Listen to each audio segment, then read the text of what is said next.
Hey everyone, my name is Luca. I graduated actually this past December from Lions, go Lions. Go Lions. So I was over at LMU. I studied music and theater arts, and yeah, I'm now graduated and an RTS Alumni.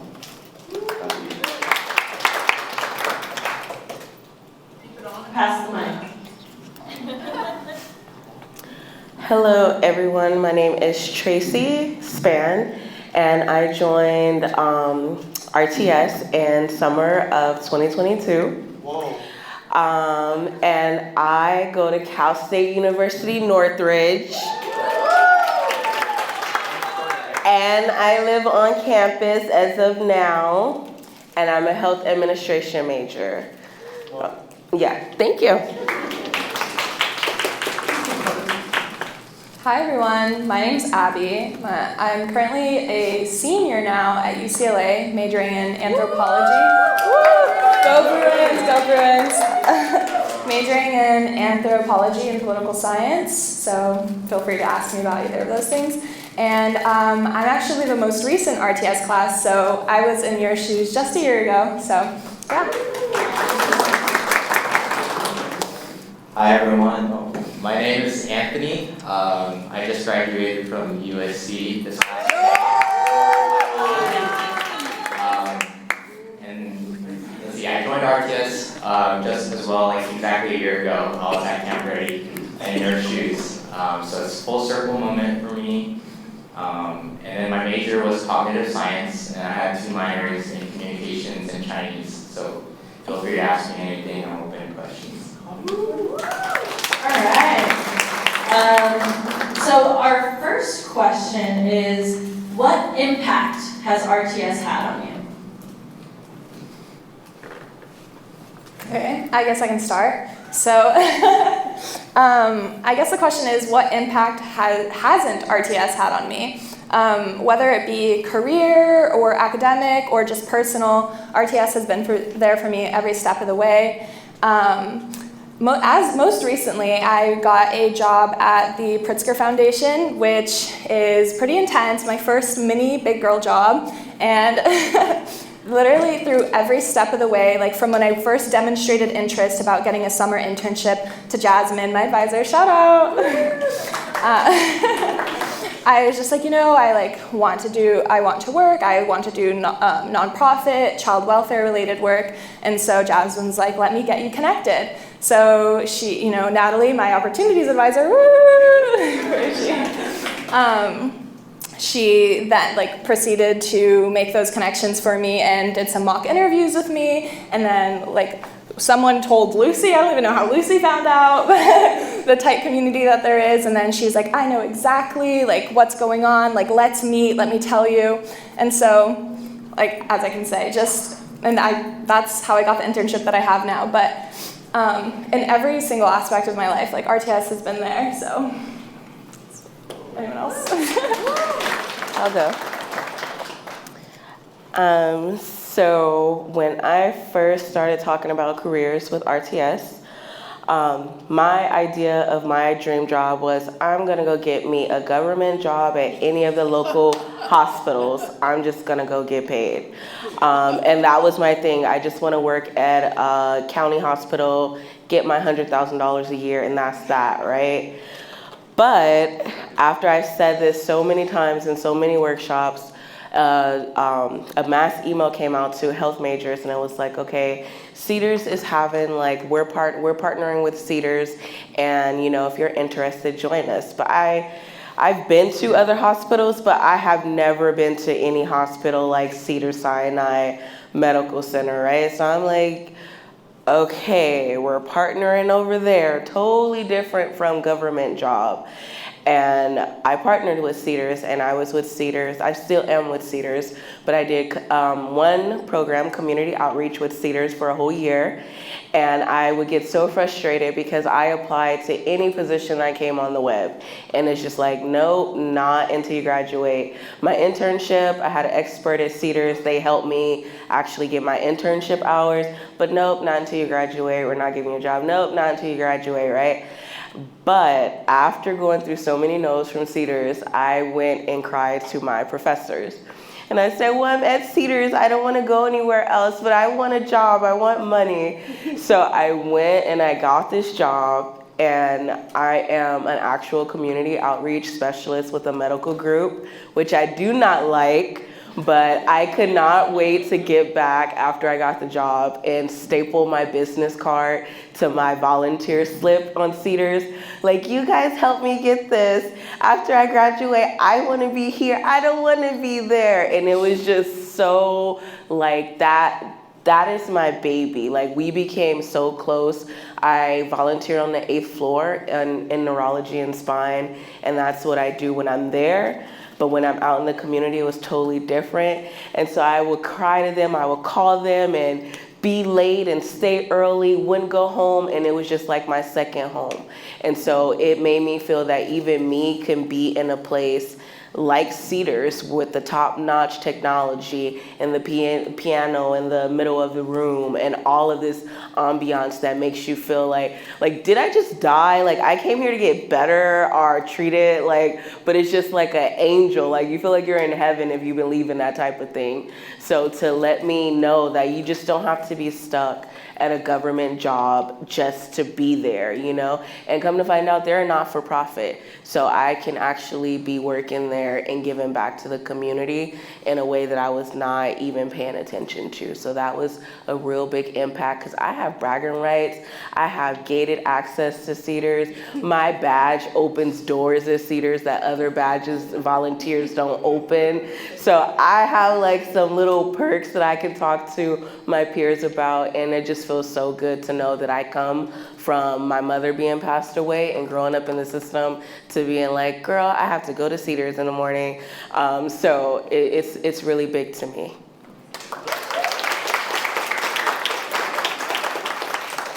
Awesome, thank you, Tracy. We'll move on to the next question. What have you learned about yourself as an RTS scholar through our program? I learned, I came in RTS a hot mess. So it was like summer 2022, coming out of COVID. I was like, I don't really know what I want to do. I had an idea, it was like LA, I like acting, maybe that will be the pathway. Had some experience and was kind of got opportunities in that field, and I was like, I think there's more that I'm looking for. And so I changed my major to music and again studying there. Sort of just monthly check-ins with my RTS advisor and getting them poked and prodded in these different ways and thinking about more intentionally what my career pathway looks like. I was like, I can choose my purpose here and not necessarily focus on just one specific field, one specific area like I thought I had. So in terms of how I've grown with RTS has shown me I've really learned about the kind of capability and potential that exists to explore and excel in different fields. And that was really through unpaid advising and all the advice that they have here.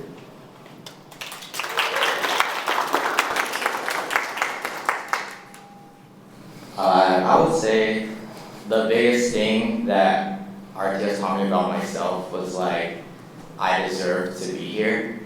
I think that was a big lesson that I'm still learning, but I've made it a long ways. Even a year or two ago, I felt like I just got lucky, of making it into college, graduating in high school. But I think RTS helped me see you did that as well. You put in the hard work, you put in the effort, you've tried, to get out of the circumstances that you were put in. And I think without like the community, without the RTS support, without like, you know, them being there for me, I don't think I would have been able to grow as like the human and the professional in a workplace that I'm able to be like, I can make an impact on others. I think that's a big one of like, once you realize like you do deserve to be here and you can make an impact, like you will seek it out, and once you start like building that self-confidence, like there's no stopping you. And so I would say that's my biggest lesson. I literally can listen to you all talk forever. In the interest of time, I want to get through a couple more questions. So try to keep your responses for the next couple brief, just so we can get through a few more. So the next question is, tell me about your coaching experience with your advisor. What difference has it made? What do you have now that you didn't have before? I want to answer that. I have my campus back. So I decided to move off campus once I was already living on campus. I moved off campus and I was just like totally going downhill. Like I was getting C's, I was crying to my advisor so many times. I pulled up in my house, like in the parking lot, just crying to Betsy, like, oh my God, I don't even want to go in here. I hate this place. Just like, I was just like bawling like all the time.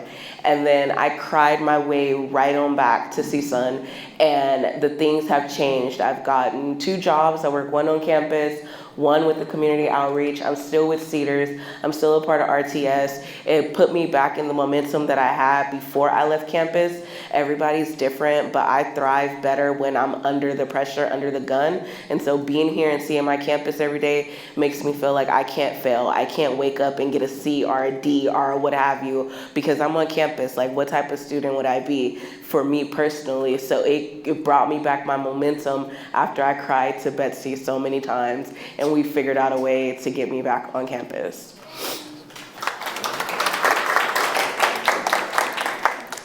Well, yeah, even though the title of your career advisor has career in it, me and Jasmine hardly talked about career. No, okay, it's a joke. But the point is that every time I had my monthly check-in with Jasmine, or sometimes we would do it in person, which is a really great option, free lunch. It would always be so much more than that. I would tell her about what I'm up to at the moment, what I'm feeling, what's going on at home, what's going on at school. And it wasn't like just her being my career advisor, it was her being a safe space where I could express myself in any way possible and know that I was going to be supported and I was going to be pointed to a resource that would be very personalized and cater to what I wanted. And knowing that someone cares about my success and is actively trying to make those connections with other people within RTS and outside of RTS to make sure that I succeed and have those goals that, like Anthony said, I deserve and that, like, where I belong to be. And yeah, like, huge shout out to Jasmine for just being that person for me. And I hope that can be for all of you too.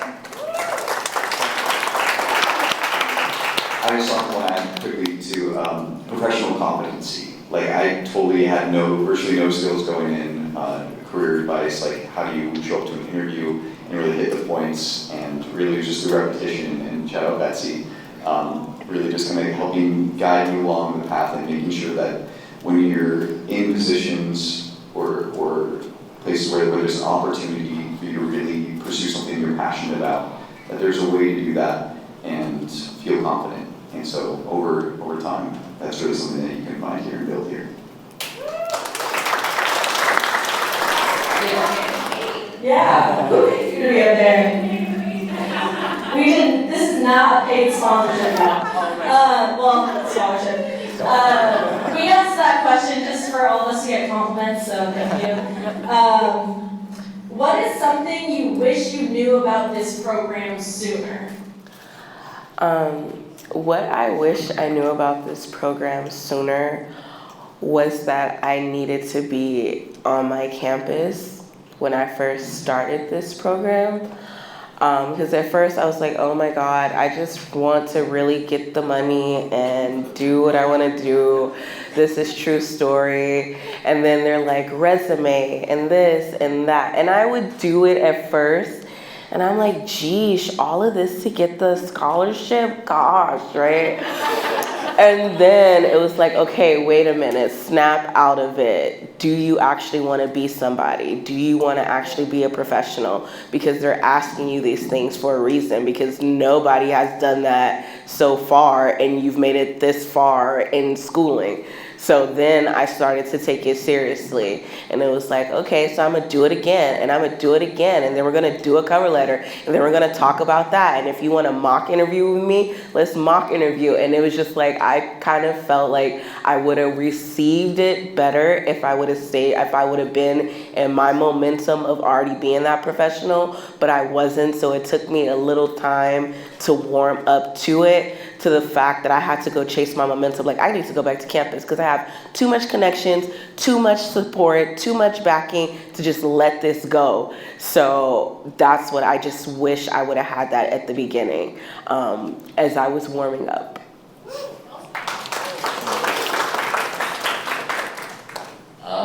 I would say, like, you get what you put in, and like, you don't want to be scared to ask for help. Like, I was talking to someone in the morning, closed mouths don't get fed, and I felt like that's a really, like, real thing. Like, they're here to help you, but like, it makes their job a lot easier if you show them how they can help you and what help that you want, and when you ask. I feel like for me, it was very scared. It's like, I don't want to bother them, and like, oh, they probably have so many scholars to work with, so I'll figure it out.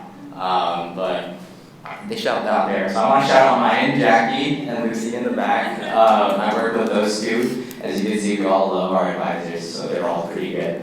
I have some bias.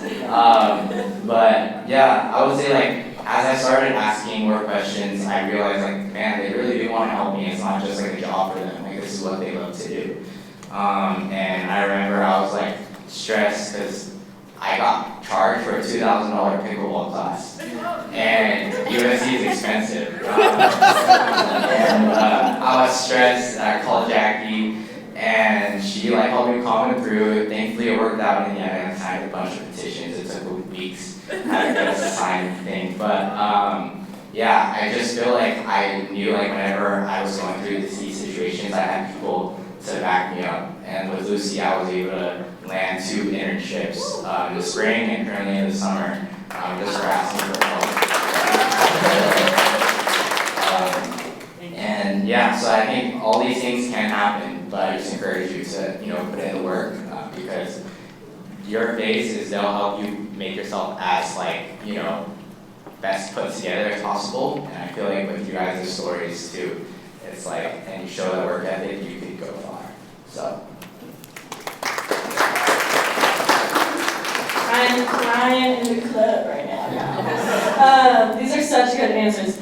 So tell me about your experience with RTS, as in what are the things that stand out to you, what are your favorite parts, what have you learned in general of the program? I think for sure, there's a lot of, especially I'm a former foster youth, and I'm sure a lot of you can agree that there's a lot of nonprofits or organizations out there that say they're there to help you, but you reach out to them for a resource and they're like, yeah, like, let me connect you, like, let me do this for you, and then you never hear from them again. So I've definitely had a lot of, like, bad experiences in the past with that. And, like, people saying that they're there to support you or whatever, but RTS really does just go above and beyond. I've never felt like I'm being sort of tokenized, or these people are trying to, like, I don't know, do something to just write their name. Does that make sense? Like, but they're doing it because they care about it. This is what they want to do and what they're passionate about. And so seeing that they really do care has stood out to me, because honestly, I felt like nobody ever cared before.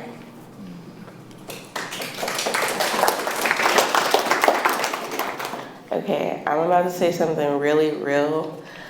RTS makes me feel like a boss professional. Like, for real, like, it's a golden rule. You treat people how you want to be treated. And when you think nonprofit and when you think former foster youth are low income, you think like, okay, let me just give you what I can give you, and then I'm gonna sign off on the rest for myself.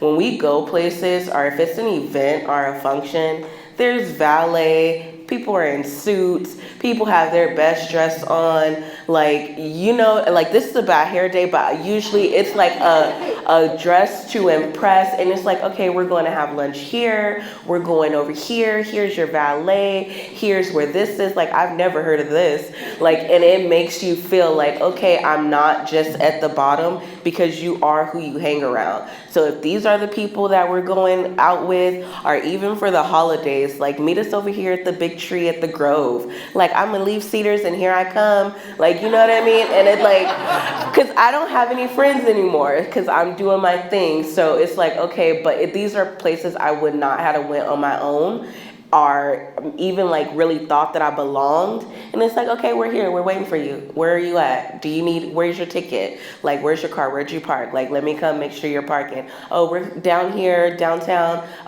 This $12, let me pay for this. You know, like, that is how, like, and I want to be able to do that for myself when I'm done. That's the whole point of me getting a good career degree, is so I can do those things for myself. And so it's exposure. It's allowed me to see those things that I want, because if you're never exposed to those, you don't really know what you want. So I've been exposed to both sides of not having it and having it, and I want it. And so they let me know, like, go get it then, like, right? So I love that part about RTS. I love that. Shout out to community events. Shout out to Maddie. She takes y'all on the best trips, field trips, museum tours, picnics in the park, all of that fun stuff. So if you're really wanting to build community and be treated like royalty, paid parking in LA, then that's the place to be. Thank you, Tracy. My next question is, I feel like you guys are answering these questions without trying. Tell me about a networking experience. Who did you connect with, and what did you gain from that experience?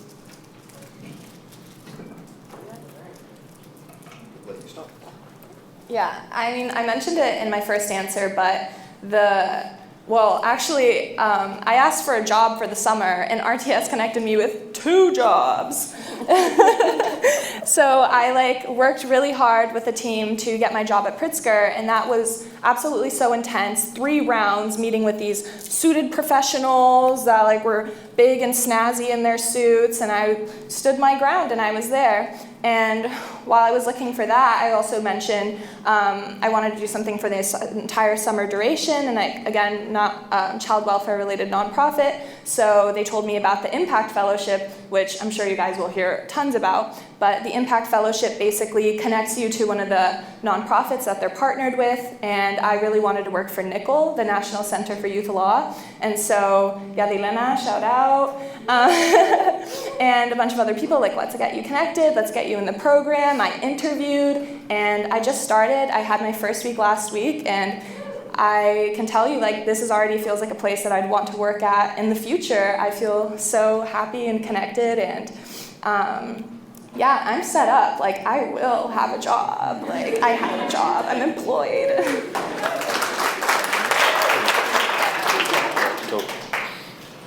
Yeah, so there have been so many different opportunities and connections. The McCabe Impact Fellowship definitely connected me with a organization that I got to work with for an entire year and meet some incredible people and just get some really valuable professional experience.